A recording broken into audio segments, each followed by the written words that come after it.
우리는 지금 다윗에 대해서 시리즈로 살펴보고 있습니다.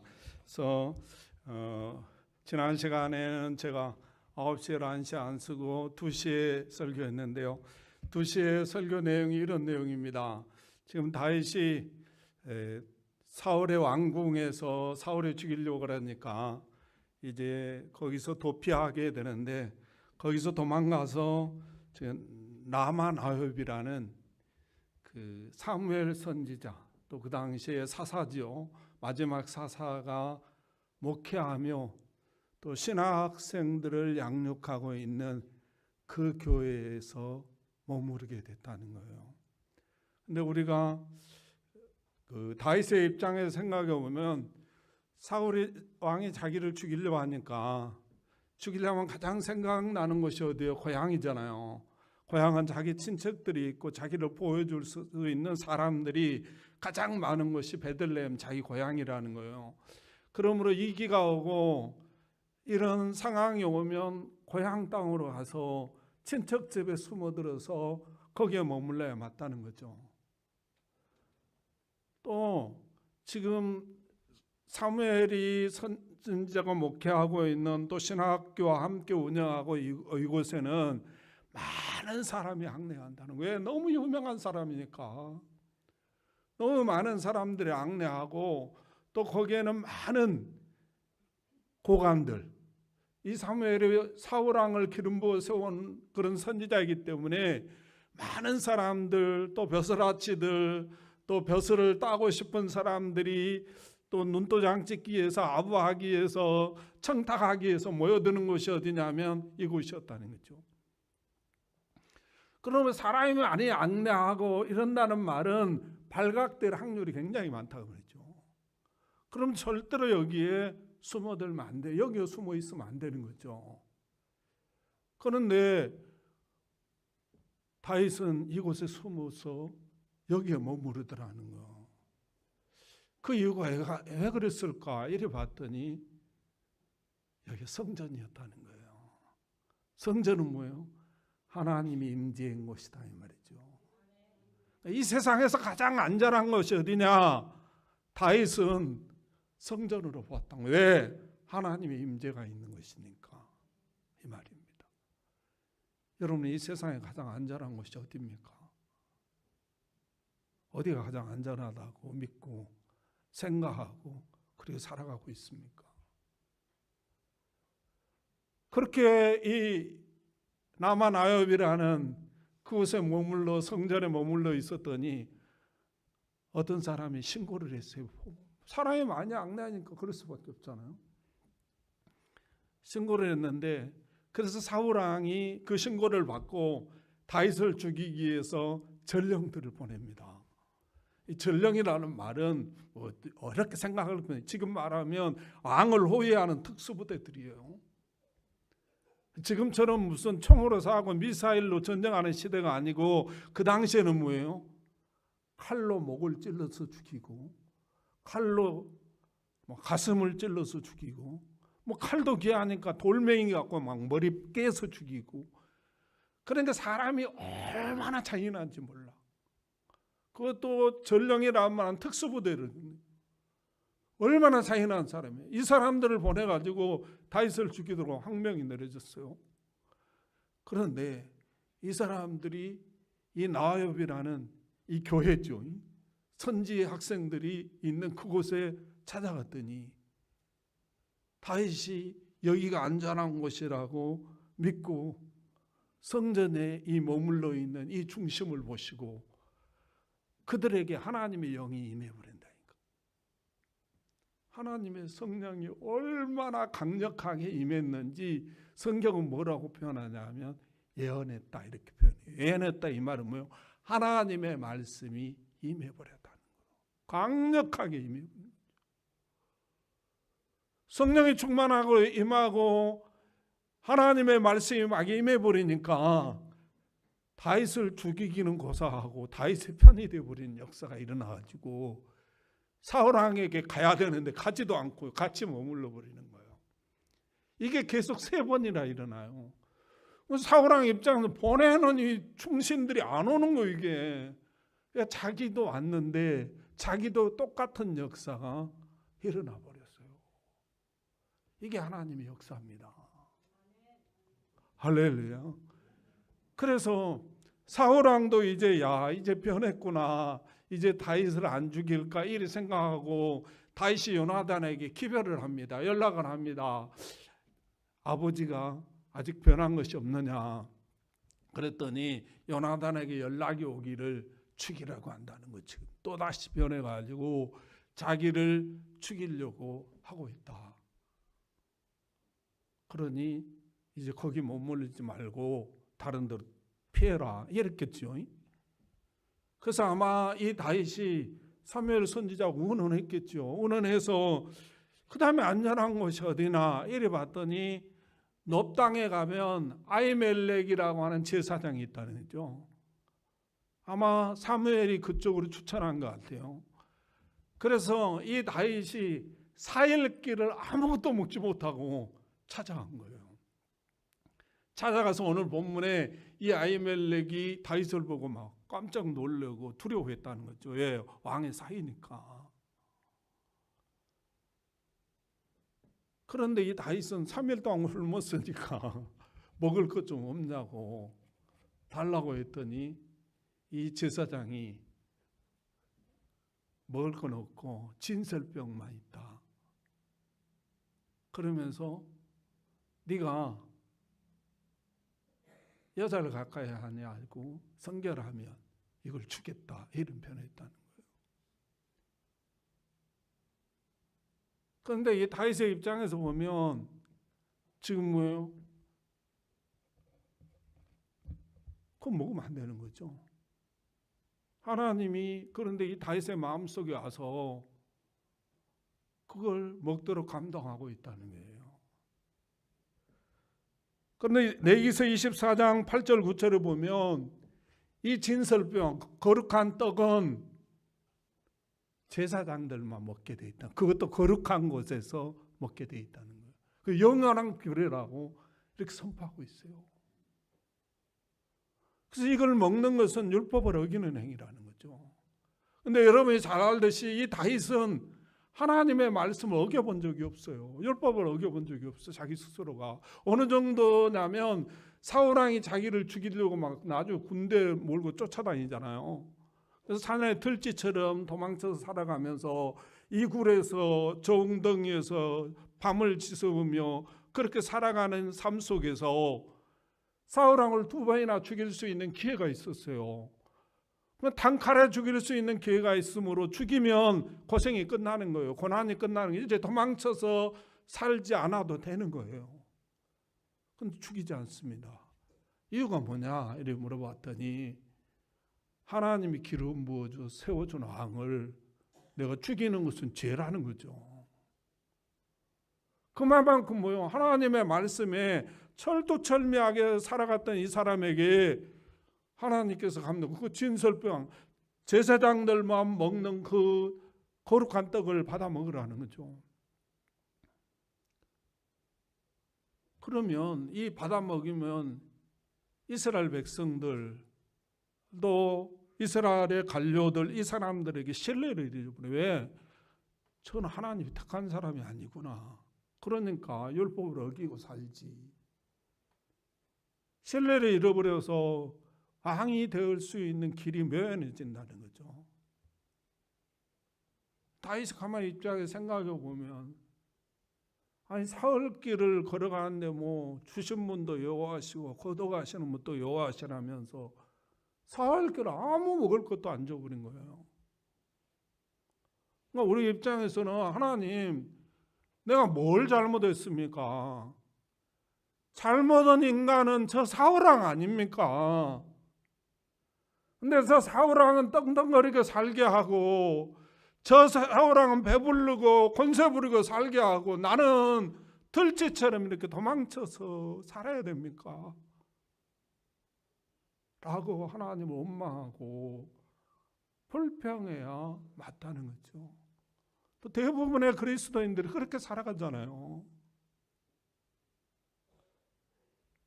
그런데 다윗은 그런 소리 하지 않고 그런 맘 먹지도 않고 그 거룩한 떡을 받아 먹더라는 거예요.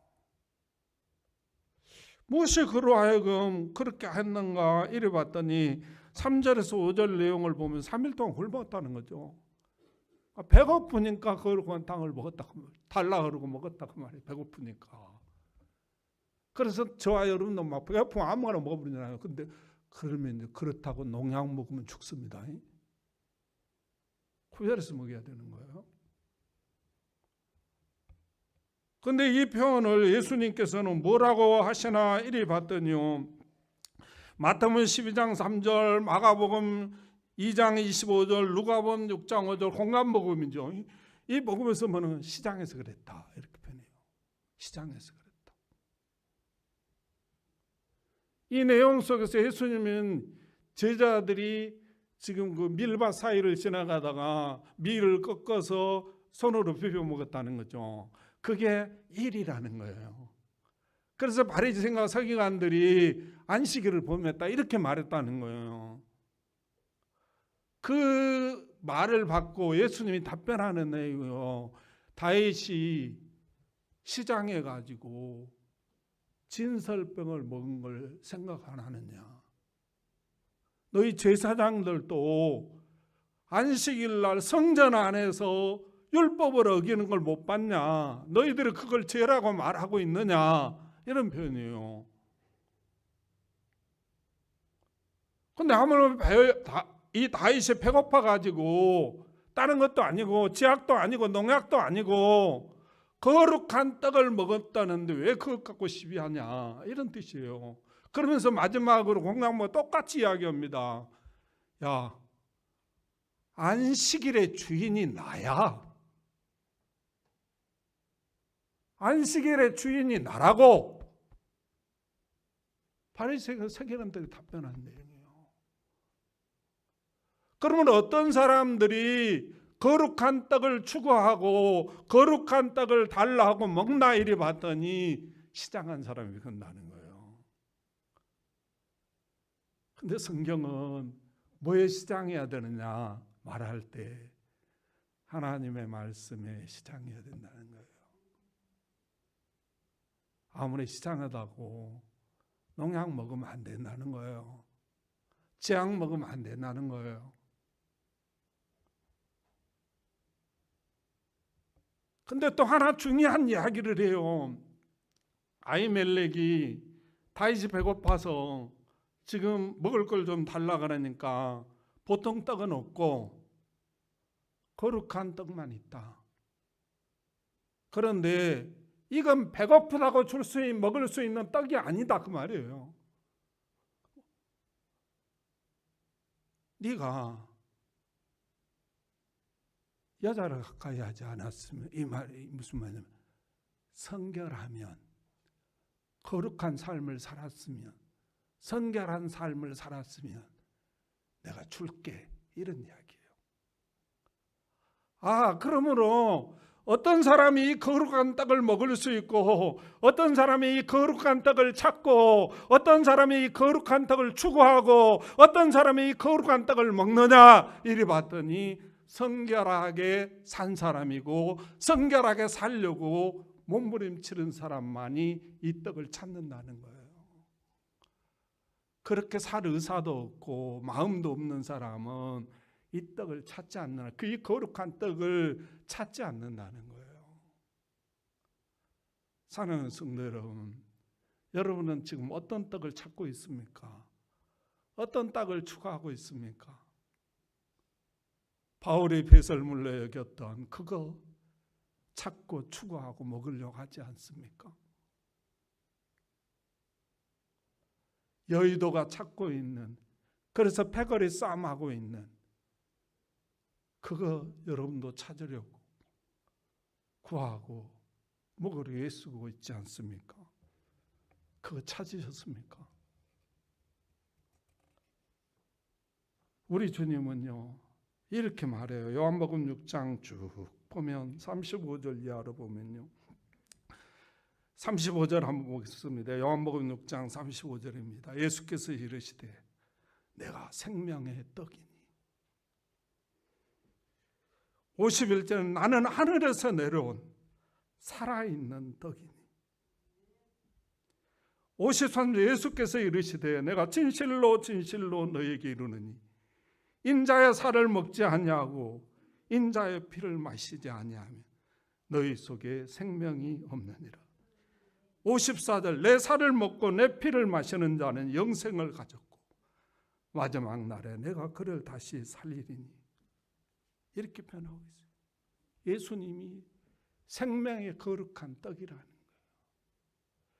요한복음 14장 6은 내가 진리야. 내가 생명이야. 내가 길이야. 요한복음 1장 1절에 보면 말씀이 육신이 되어 이 땅에 오셨다. 말씀으로 있었던 그 예수님이 육신을 입고 오셨다. 고로 말씀은 하나님이니라. 이렇게 표현하고 있어요. 그러므로 사랑하는 성도 여러분, 우리 주님은요, 이 거룩한 떡, 이 생명의 떡, 이 말씀, 자신의 살과 피를 이 땅에 우리들에게 주시려고 하늘 영광 보좌를 버리시고 이 땅에 오셨어요. 이 땅에 오시면 멸시천대받고 말할 수 없는 고통과 수모와 120km에 달한 통나무 십자가를 짊어지고 골고다 언덕길을 오르시면서 채찍에 맞아 살이 떨어져 나가고 물과 피를 아낌없이 십자가에 쏟으시고 그 멸시와 천대와 수모와 수치를 당할 줄 알면서도 왜 그분은 이 땅에 오셔서 그 거룩한 떡을 우리들에게 주시고자 했는가? 딱 한마디로 표현한 그분은 성결했기 때문이다. 이렇게 표현해요. 할렐루야. 그러므로 사랑하는 성도 여러분, 어떤 사람이 이 성결한 떡, 이 거룩한 떡을 찾고 추구하고 이걸 구하고 이걸 먹나 이를 봤더니 성결한 사람이 그렇다는 거예요. 성결하지 않냐면 이걸 찾지도 않을 뿐더러 이거는 찾으면 자기에게 불망망이가 되어서 돌아온다는 거죠. 그래서 시험 들고 막 이런 역사가 일어난다는 거죠. 그런데 성결하신 분들은 이걸 찾고 먹으면 더 복이 되는 역사가 나타나게 된다는 거예요. 그런데 우리 주님의 입장에서 보면 많은 사람들이 그 당시에 안식이면 예배당을 찾고 하나님을 찬양하고 하나님께 예배하고 안식일을 거룩하게 지켜야 된다는 논쟁으로 막 가득 차 있는데 실제로 들어가 보니까 자기를 찾는 사람이 없는 거예요. 엉뚱한 거 찾고 있는 거예요. 여의도가 찾고 있는 거 찾고 있고 세상이 추구하고 있는 거 그거 찾고 있는 거예요. 그리고 자기를 멸시하고 천대하는 거예요. 왜 그런가 이리 봤더니 성결하게 살고자 하는 마음도 없고 성결하는 삶을 추구하지도 않고 성결하지도 못하더라는 거예요. 그러니 당연히 예수를 찾을 수도 없고 하나님의 말씀을 추구할 수도 없더라는 거예요. 그런데 하나님이 이 다윗을 보니까 이 친구는 정말 하나님을 찾고 하나님을 구하고 그 거룩한 떡을 먹으려고 하는 주된 이유가 뭔가 봤더니 배고픈 부분도 있었지만 그렇다고 배고픈 사람이 먹을 게 아니라는 거죠. 그분은 성결하게 살았다는 거예요. 그 성결이 결국은 뭡니까? 거룩한 떡을 찾게 되고 먹게 되는 역사가 일어나더라는 거예요. 이 모습을 보시고 하나님께서 이 다윗에게 제사장만이 먹을 수 있는 떡을 먹을 수 있는 그런 놀라운 은혜를 주시고 자신이 친히 떡이 되어주시고 생명이 되어주시는 놀라운 역사가 일어나게 되고, 그로 말미암아 굶주린 배를 채우고, 또 많은 사람들에게 다윗은 거룩한 사람이라고 인정받게 되는 역사가 일어나게 되고, 사무엘상 21장 9절에 보면 이 당시에 최고의 첨단 무기가 뭐냐면 칼입니다. 사울왕 시대에는 이 칼이요, 요나단하고 사울왕밖에 없었어요. 그만큼 첨단 무기예요, 이 칼이. 그런데 이 칼이 골리앗에게 들고 싸웠던 이 칼이 거기에 있는 거예요. 얼마나 갖고 싶었던 칼입니까 이게. 어느 장수든 어느 군이든 이 칼만 가지면 장수가 될 수 있고 별것 다 될 수 있어요. 근데 이 칼이 아히멜렉 제사장 그 성전에 있는 거예요. 그래서 이 아히멜렉에게 하나님의 은혜가 임해가지고 결국 이 칼이 다윗에게 들려지는 어마어마한 축복의 역사가 일어나게 됐습니다. 사랑하는 성도 여러분, 하나님의 입장에서 보면 이 다윗에게 거룩한 떡을 주시려고 사흘 동안 아무것도 없는 광야로 인도하신 거예요. 여러분 잘 생각해 보세요. 사르밧 가부가 3년 반 동안 비가 안 왔는데 그 가뭄 속에서도 가루통에 가루가 떨어지지 않게 하고 기름통에 기름이 떨어지지 않게 했던 하나님이 이 다윗에게 먹을 것 줄 수 없겠습니까? 여러분에게 먹을 것 줄 수 없겠습니까? 그런데 왜 안 줬는가? 배부르면 이 거룩한 떡을 안 찾을 것 같아. 어떤 사람은 배고파야 하나님께 기도하고 배고파야 성경 보고 배고파야 하나님 찾는 분들 많이 계시잖아요. 그런데 그래서 다윗을 이렇게 배고프게 만들었는데 다윗의 입장에 보면 하나님 이럴 수 있습니까? 내가 뭘 잘못했습니까? 나 하나님 말씀대로 살려고 몸부림친 것밖에 없는데 이게 뭡니까 도대체? 이렇게 원망하고 자기 멋대로 그냥 막걸리 마셔버리고 그냥 꼬랑주 마셔버리고 요즘 유행하는 마약 먹고 막 이렇게 살았으면 하나님 역사가 나타났겠습니까? 그런데 그렇게 살지 아니하고 정말 하나님의 성결한 마음을 가지고 하나님의 말씀을 추구하고 거룩한 떡을 찾고 먹을 때 하나님이 이 놀라운 역사를 이루어 주셨다는 사실을 꼭 믿으시기를 주님의 이름으로 축복합니다. 말씀을 맺습니다. 창세기 13장에 보면 아브라함에 대해서 하나님 소개합니다. 조카 롯과 함께 비교하는데요. 이 가나안 땅에 들어와서 먹고 살 정도로 되니까 이제 이 조카 롯이 좀 욕심이 생겼던 것 같아요. 그래서 마냥 일하는 새끼리 싸우는 거예요. 그래서 아브라함이 이렇게 말합니다. 네가 우하면 내가 자하고 자하면 우할 테니 네가 먼저 선택하거라. 그래서 이 롯이 조카 롯이 소돔과 고모라를 보니까 너무 땅이 기름지고 풍성했다는 거예요. 그런데 하나 중요한 게 있어요. 소돔과 고모라의 백성은 하나님께 죄인이었더라. 이 말은 뭐예요? 롯도 알았다는 거죠. 그러면서 그분은 그 소돔과 고모라 땅을 차지해 가는데 왜 그 땅을 차지했나?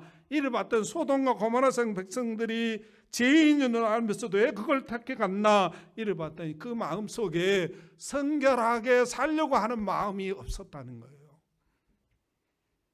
그 결과가 결국은 소돔과 고모라가 심판받을 때 그동안 수고하고 노력한 것들이 다 불타버리고 자기 몸 하나도 빠져나오고 겨우 빠져나오는 역사가 일어났다는 거예요.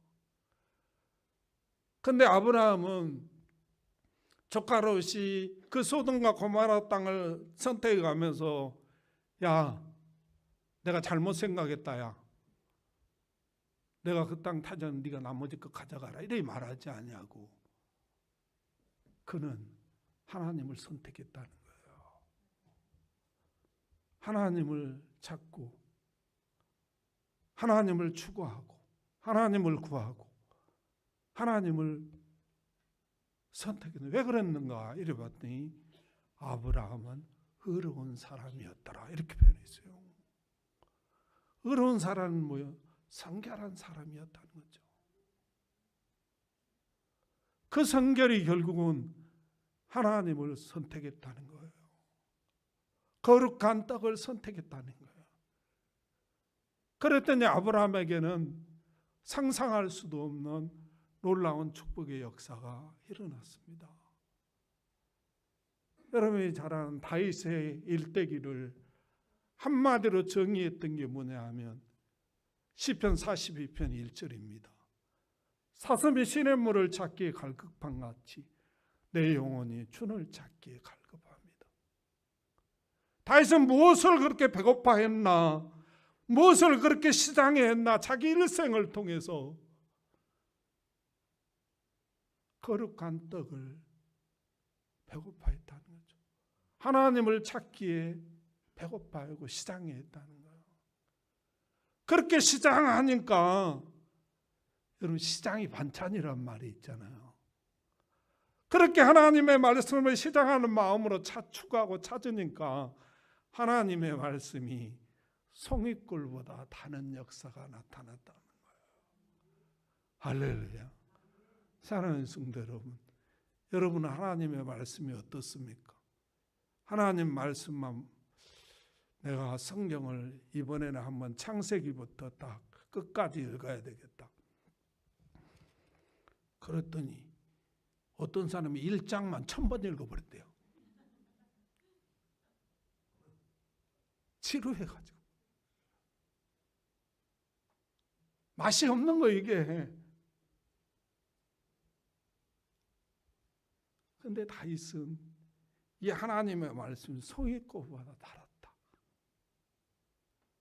여러분 이런 다윗을 하나님 축복하셔서 통일왕국의 왕으로 추대하는 역사가 일어났어요.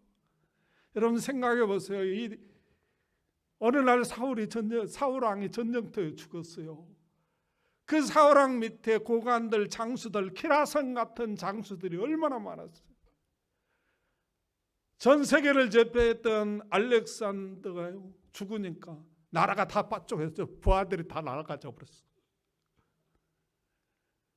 그러나 이들이 얼마나 왕이 되고 싶겠냐고.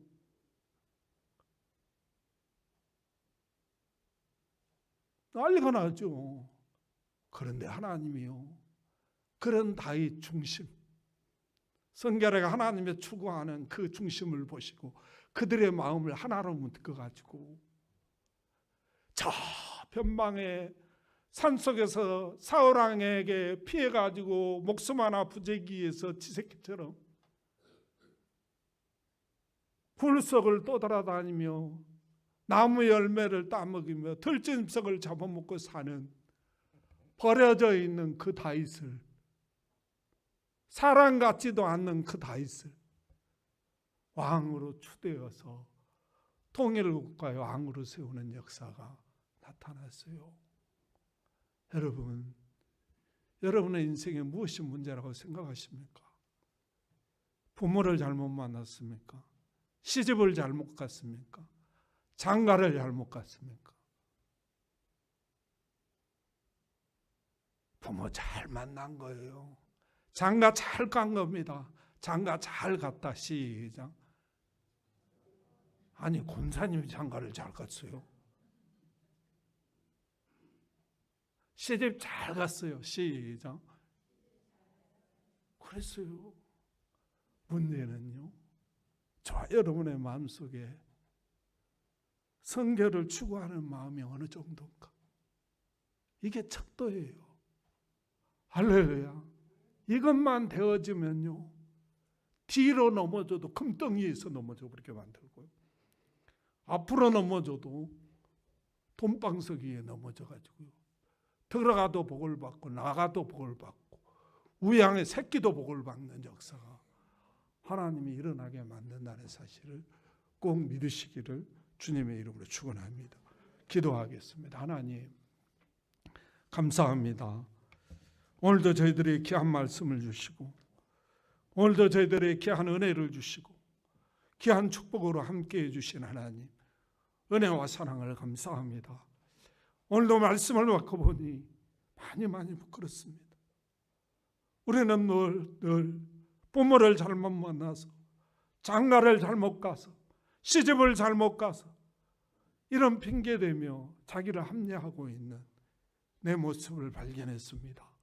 하나님 용서하시고 이제는 무엇이 문제니 해도 내가 하나님 앞에 성결하게 살려고 하는 이 중심이 사라져버렸음을 슬퍼하게 하시고 괴로워하게 하셔서 우리 하나님 앞에 이 성결을 회복하고 성결을 추구함으로 다윗이 받았던 그 어마어마한 하늘의 복과 땅의 복을 누리는 복된 삶을 살아갈 수 있도록 축복하여 주시옵소서. 역사하여 주시옵소서. 함께하여 주시옵소서. 예수님의 이름으로 감사하며 기도하옵나이다. 아멘.